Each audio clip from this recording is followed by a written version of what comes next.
podcast to show how an out-of-classroom environment can develop children's scientific and innovation skills. Learning outside the classroom is becoming a more and more popular phenomenon, however, it is not a recent idea. Johann Comenius, who was born in 1592 and died in 1670, believed that education should be universal, and his ideas of an authentic curriculum contain numerous references to learning outside the classroom. Following on from Comenius came the French philosopher Rousseau. He wrote about the value of an experimental approach to teaching and learning and its importance for the development of an individual in his book Émile in 1762. The majority of Rousseau's advice on teaching drew heavily on examples based in outdoor contexts and nature. After World War II, a tradition of fieldwork, including the use of residential centres, became more and more popular as part of national trends in conservation and environmental education. More recently, MUD 2007 believes that the national curriculum can be taught and delivered more effectively and with more relevance to children and their learning when it can be linked to the outside environment. The Welsh Government incorporate outdoor learning into the curriculum, but more about that later. Gone are the days when children sit inside a classroom being fed information by teachers and just simply regurgitating it. Children are getting more opportunity to get hands-on and explore for themselves. Research undertaken by Aston in 2004 suggests that students who spend more time in a variety of activities in a variety of environments benefit more intellectually and personally than those who do not. Working outside the classroom also allows for children to have more freedom and also work collaboratively with their peers whilst exercising a wide and spacious environment. Tinto 2012 documents the importance of student-on-student interactions, especially when learning outside the classroom, as it allows for students to question each other, stimulating the brain and developing knowledge and understanding. Now, let's look at the outdoor environment and how it develops children's scientific and innovation skills. During the Victorian times, learning about the latest scientific and technological discoveries were rather popular in the UK. The public's interest in science and its applications developed rather quickly. This led to regular visits to the newly constructed national and regional museums, attending public lectures and debates, viewing zoos, botanical gardens and the latest exhibitions on show regarding the country's latest achievements. Bennett 2003 says how the number of primary school pupils that see science lessons as boring and irrelevant is constantly on the rise. Multiple research projects into children's learning have shown that science is one of the hardest subjects within the curriculum to learn. But when pupils are taken on a visit or taught in environments that teach and explain science in new and exciting ways, children become frequently more enthusiastic and willing to learn. Here are different examples of outdoor environments that promote scientific learning. These include using freshwater habitats. Findings from a survey of school ponds show how this valuable resource might be better used to support learning. Learning at residential field centres. The core business of field centres is teaching through, from and about the environment, primarily in the context of science curriculum. Botanic garden. These have a significant role in developing scientific and environmental literacy. Most in urban areas, they provide a context for demonstrating historic and current sustainability. Museums and hands-on centres. Museums have a long educational legacy and connection with learning science. Within the UK, the museum sector constitutes a large network of varied providers giving access to exciting, challenging and stimulating opportunities for people to embellish, enrich and extend the more formal learning of scientific inquiries that takes place in schools. Industrial sites. Within the UK, there is a long history of support from the manufacturing industry for science education in schools, which carry out multiple activities throughout the course of the day to enable science inquiry for pupils. Finally, zoos and farms. A zoo or farm visit is one of the few opportunities children to have encounter animals other than pets and everyday species. Now let's look further into zoos and farms. Farms can offer learning experiences for many subjects, including science. Dale Tunnicliffe suggests teachers can use farms as well as zoos to build on children's baseline knowledge and develop meaningful work based on observation and inquiry. For example, farms can offer hands-on experience through looking at the variety of materials used on the farm and why they are used in that way. This links with the curriculum requirement of being able to identify materials and lists some properties that materials possess. Farms can follow the curriculum guidelines for science in other ways as well, as animals and the human body is a topic which runs right through the primary education phase. Being in the farm environment gives children the opportunity to learn through a variety of senses, something which can be especially helpful for children with special educational needs. For example, touching, hearing and smelling can all enhance learning and are senses which would not usually be explored in the classroom environment. An example of this is that farms can help children in being able to identify categories of animals into lists of things such as mammals, reptiles and amphibians. This is because they will be able to feel the animals and see them in order to properly categorise them, with more understanding than that of a book in a classroom will be able to provide. This supports how children need practical hands-on experience, as previously mentioned. Dale Tunnicliffe supports this by saying farm visits are good for helping children identify the characteristics of certain animals like mammals, for example. The farm also provides children the practical experience of being able to see animals' habitats and see how those habitats provide for the needs of each animal.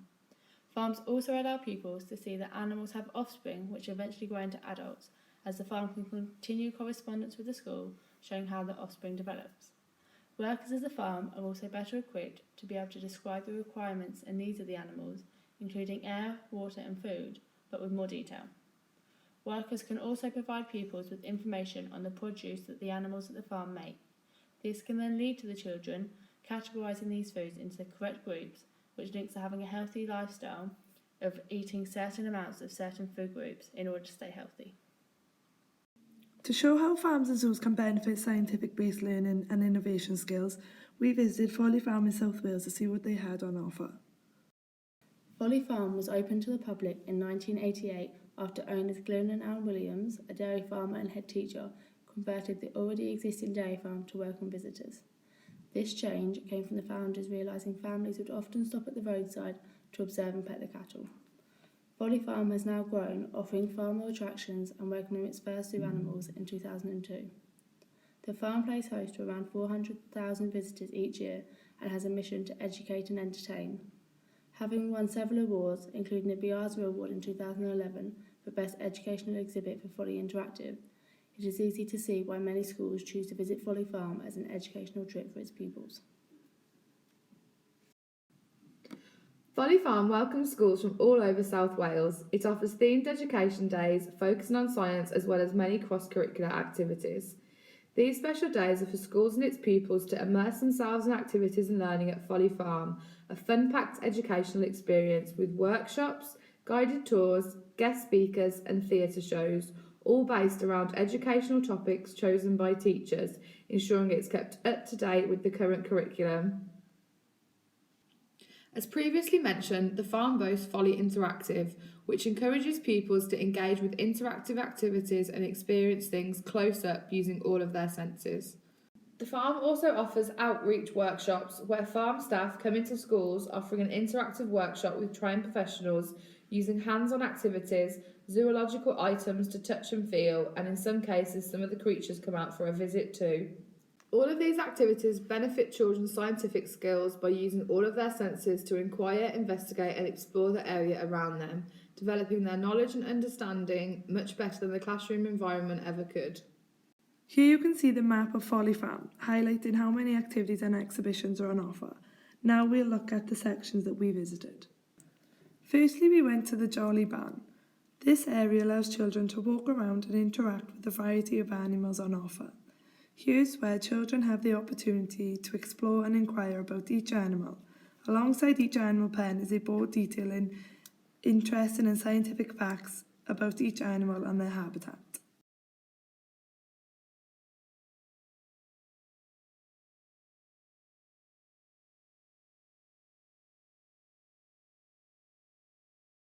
Children also have the opportunity to apply and test their newly gained knowledge by completing this game in which they have to match each animal to its own produce. This develops children's scientific knowledge within the boundaries of the curriculum as it looks at topics including healthy eating, sustainability, produce and reproduction. Now take a look for yourself and see if you can match the animal to its produce.